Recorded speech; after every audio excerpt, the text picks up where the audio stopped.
अचानक ठरलेल्या प्लॅननुसार आम्ही चाललो होतो अक्कलकोटला. खूप दिवसांची इच्छा होती जायचंय, पण महाराजांनी बोलवलं आणि आम्ही गेलो. गेल्याच्या नंतर गर्दी बघून तर असं वाटलं, बापरे, आता कधी दर्शन होईल. खूप गर्दी होती. आम्ही भर दुपारीच गेलो होतो, पण दर्शन वगैरे छान झाले. महाराजांच्या दरबारात गेल्यावर जी काही ऊर्जा येते त्याचा काहीतरी वेगळाच आनंद असतो. सगळ्यांनी आम्ही दर्शन वगैरे घेतले. मला तर अजिबात तिथून यायची इच्छा नव्हती, पण पुढे अजून एका ठिकाणी जायचं होतं म्हणून आम्ही तिथून पटकनच निघालो. निघाल्याच्या नंतर पहिले तर आम्ही आलो येडेश्वरीला. तुळजापूर केल्याच्या नंतर येडेश्वरी करतात म्हणून म्हटलं चला आपण पण करून घ्यावी.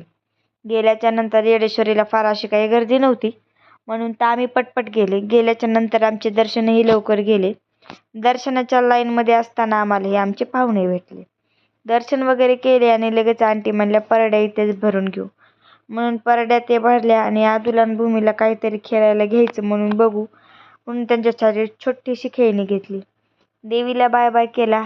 आता पोटामध्ये प्रचंड भूक लागली होती आणि एवढा प्रवास केल्याच्या नंतर स्वयंपाक करण्याची माझी अजिबात इच्छा नव्हती, म्हणून मी म्हटलं की आपण सगळे बाहेरच जेवूया.